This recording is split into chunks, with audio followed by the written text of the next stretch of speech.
Olá, meus cumprimentos a todos. Aqui estou eu para mais um vídeo para dar continuidade aos vídeos sobre o Jerônimo Mendonça. Nos vídeos passados, eu falei um pouquinho sobre a vida dele, a família, as dificuldades que ele enfrentou, os pais que eram muito pobres, analfabetos. Depois eu falei sobre as atividades doutrinárias do Jerônimo, que ele não veio de um berço espírita, né? Ele veio da igreja presbiteriana, mas em função da desencarnação da avó dele, ele acabou entrando em contato com a doutrina, que foi altamente consoladora para ele. Falei na época da vida em que ele adoeceu e que ele acabou ficando numa cama, ficou cego, passou por muitas dificuldades. Então, se quiserem, né, assistir, conhecer melhor, volta um pouquinho. Nós estamos no vídeo, hoje é o vídeo 4, e os anteriores, então, vão tratar dessas questões. Muito bem. O vídeo passado, eu tratei de uma entrevista concedida ao Valdemir de Utuporanga, em São Paulo. Falei das duas primeiras perguntas e hoje, então, nós vamos dar continuidade às questões formuladas pelo Valdemir. Primeira pergunta: se devemos responder pelos nossos erros, onde está o perdão de Deus? Então, aqui a gente já vê pela pergunta do entrevistador que ele entende que o perdão de Deus é alguma coisa que vem gratuitamente, né? E, no entanto, o Jerônimo, na resposta à questão anterior, ele falou que ele entendia perfeitamente a situação dele, o sofrimento pelo qual ele estava passando, e que se tratava de uma questão kármica. E aqui eu vou acrescentar uma coisa que eu não falei lá atrás. Segundo uma biografia do Jerônimo, ele foi um príncipe egípcio chamado Horenseb, e ele não era nada bonzinho. E, inclusive, como ele era dado à magia negra, muitas mulheres se apaixonavam por ele e ele causava profundo sofrimento para essas mulheres. Depois, ele também reencarnou na condição de um egípcio de nome Cambises. Ele também não foi nada bom. Depois, ele reencarnou como Luís da Baviera. Como Luís da Baviera, ele foi ocioso, dado a orgias, ele era devasso e, inclusive, ele acabou louco. As vidas essas vidas anteriores do Jerônimo, elas estão retratadas em vários livros. Um deles é o romance de uma rainha, de Rochester, e essa, como Luís da Baviera, está no filme Ludwig, que está inclusive na Netflix. Bom, então quem quer conhecer um pouquinho mais, vai lá, né? Muito bem.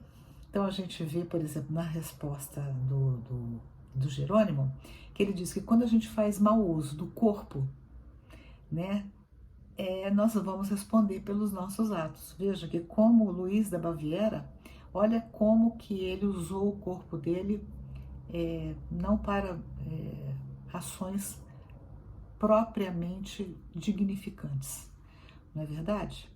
Bom, então vamos lá. Vamos à pergunta, nós vamos tratar de duas questões no vídeo de hoje. A primeira delas é sobre o perdão de Deus, né? Que eu já li a questão, vou reler. Se devemos responder pelos nossos erros, onde está o perdão de Deus? E o Jerônimo responde: o perdão de Deus está na reencarnação. Ele já entra com tudo, né? É o de dar oportunidade ao infrator, quer dizer, o infrator é quem? Quem cometeu erros. Então ele se coloca na posição de infrator também, de voltar ao campo da infração, onde ele errou, onde claudicou, para poder restaurar, redimir-se e reconstruir o seu destino. Claudicar é mancar, né? Então, não andar com firmeza. Olha como a imagem que ele usa, né, para o infrator, né? Não é aquele que anda de forma reta, equilibradamente. Bom, voltar, continua o Jerônimo, em condição de reabilitar-se. Então você reencarna não como uma punição, mas para você se reabilitar, para você tornar a sua vida novamente uma vida útil, uma vida em que você vai consertar aquilo que você malbaratou lá atrás. Perante a vida, reabilitar-se perante a vida e perante a lei. Então, perante a vida, por quê? Porque você, durante a vida, você se prejudica e prejudica pessoas que estão na sua volta. E perante que lei? Perante a lei de Deus, perante muitas vezes a lei dos homens, né? Mas basicamente perante a lei de Deus, que vê todas as nossas ações. De que forma? Trabalhando para o seu próprio reajuste psicológico e moral. A reencarnação em si equivale ao perdão. Então, o perdão de Deus está em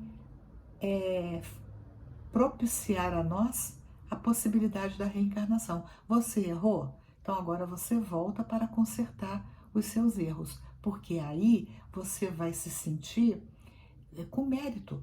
Tá, eu consertei, agora eu não devo mais nada, né? E aí o Jerônimo ainda continua, porque se Deus nos perdoasse, dando-nos o passaporte para o paraíso, quer dizer, aquela história, né? Você errou, aí Deus pega e fala assim, não, agora você pode ir para o céu. Não te possibilita consertar os seus erros.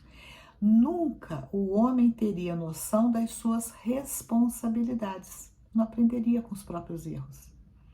E, ao mesmo tempo, nenhum mérito.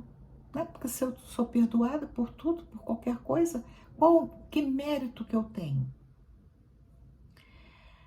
Continua o Jerônimo, mas somos espíritos responsáveis de consciências esclarecidas e sabemos que Deus é infinitamente bom. Então, a bondade de Deus não tem limite, não tem fim, ele é infinitamente bom, mas que é também infinitamente justo e que cada espírito colhe o que semeou. Se eu semeio o bem, eu colho o bem. Se eu semeio o mal, eu vou colher o mal. Cada qual residirá no mundo particular das suas próprias obras. Deus não pune, sendo o perdão de Deus simbolicamente a volta do espírito, tantas vezes quantas sejam necessárias para que ele próprio possa elaborar seu próprio destino, num prisma de felicidade maior. Esse é o perdão de Deus. Então, olha só, nós estamos utilizando aqui uma entrevista do Jerônimo, mas eu entendo que essa entrevista nós podemos usar, cada um de nós, para as nossas vidas.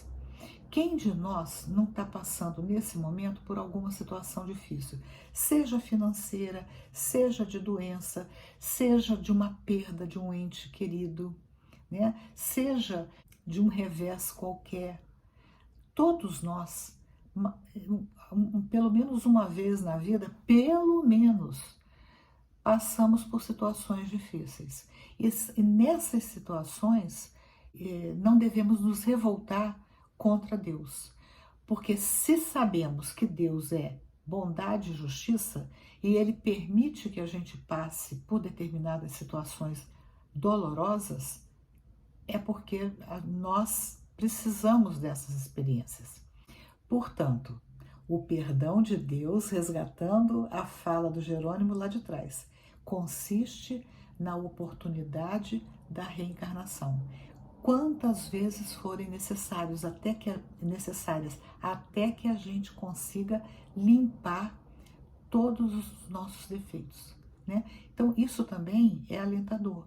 né? Porque nós sabemos que nós temos uma facilidade muito grande de errar, né? Mas toda vez que a gente se pegar numa falha, isso já indica que a nossa consciência está sendo alargada. E aí o que que a gente vai fazer? Ok, Deus, errei novamente, pisei na bola novamente, mas eu sei que eu vou ter uma outra oportunidade. E nessa outra oportunidade, que pode ser nessa vida mesma, eu vou procurar dar e fazer o meu melhor, para que eu saia dessa existência um pouquinho mais esclarecido, um pouquinho mais adiantado do que quando eu cheguei aqui, nessa encarnação. Bom, daí o entrevistador faz a outra pergunta. Ele diz o seguinte: o que a criatura humana precisa fazer para encontrar a paz que tanto almeja? Todos nós queremos paz, não é verdade? Mas às vezes a gente quer paz fazendo a guerra, né? Então Jerônimo responde: ter dentro de si um critério de conduta mais condizente com os princípios de Jesus. E Jesus, tudo que ele pregou foi o quê? Foi o amor. O amor ao próximo, o entendimento. É isso. Então, ter a conduta condizente com os ensinos e os princípios de Jesus consiste da gente agir com o outro da forma como a gente gostaria que o outro agisse conosco. Continua Jerônimo: diminuir quanto lhe seja possível a velocidade de seus próprios erros.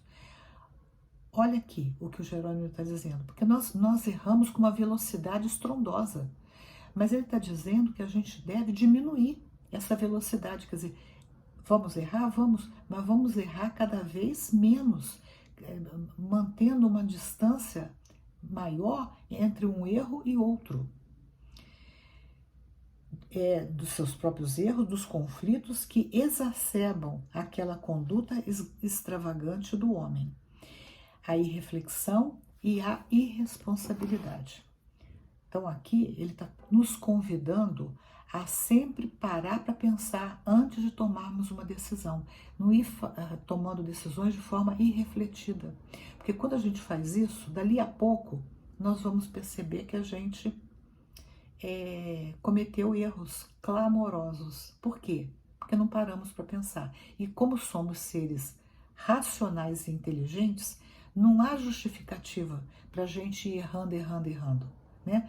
Nós precisamos parar e pensar: o que eu estou fazendo da minha vida? O que eu estou fazendo hoje? Que tipo de colheita eu vou ter amanhã? Continua Jerônimo: a paz nasce da serenidade íntima de vermos os impulsos ainda animalizados que trazemos dentro de nós e termos o comportamento mais de acordo com os ensinos do Cristo. Então, nós ainda temos impulsos que nos levam a agir de forma irracional, como verdadeiros animais, né? Então, ele está falando aqui: precisamos ter consciência disso, porque tendo consciência desse tipo de impulso animalizado, nós temos condição de parar e pensar: eu estou agindo como um ser humano ou como uma fera? Que tipo de consequência eu terei agindo dessa forma, dando vazão aos meus instintos mais primitivos, mais primários, né? Bom, aí ele continua dizendo: a paz nasce da luta. É uma luta contra esses nossos sentimentos que nos levam a prejudicar o nosso companheiro de jornada, que nos leva a nos vingar. É essa luta que ele está se referindo. Então, a paz nasce dessa luta. Parece um paradoxo, ele diz, mas é lutando que a encontramos. Ou seja, é lutando, quer dizer, é tentando frear esses nossos instintos que nós vamos vencer, que nós vamos encontrar a paz. E por que isso? Porque quando a nossa consciência não nos acusa de nada, quando chega no final do dia e a gente pode deitar e pensar assim: graças a Deus, hoje eu não fiz nada que eu tenha que me arrepender.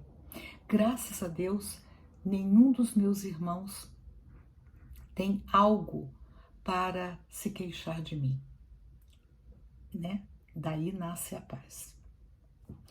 Essa batalha tem seu âmbito no interior de cada um de nós. É por dentro do coração que a travamos, diminuindo as sombras e fazendo mais luz, restringindo o orgulho para que a humildade venha, minimizando os desejos inferiores, para que a virtude possa se fortalecer dentro do nosso interior.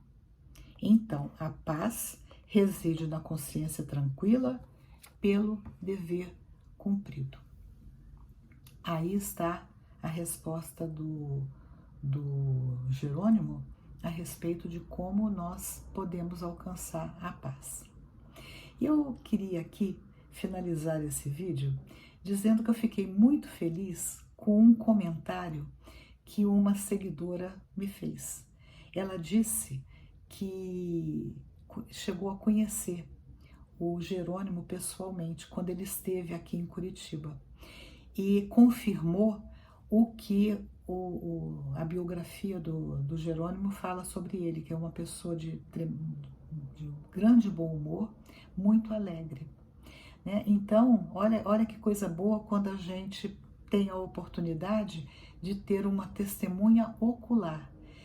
E eu também gostaria de pedir, né? Contribuam, façam seus comentários, porque isso é um estímulo. Outra coisa que eu quero expressar aqui é a minha gratidão aos inscritos no meu canal. Muito obrigada, né? Isso também é um estímulo para mim. Gostaram desse vídeo? Se gostaram, dê um joinha, compartilhem, comentem e, se desejarem, se inscrevam no canal. Até o próximo vídeo, se Deus quiser.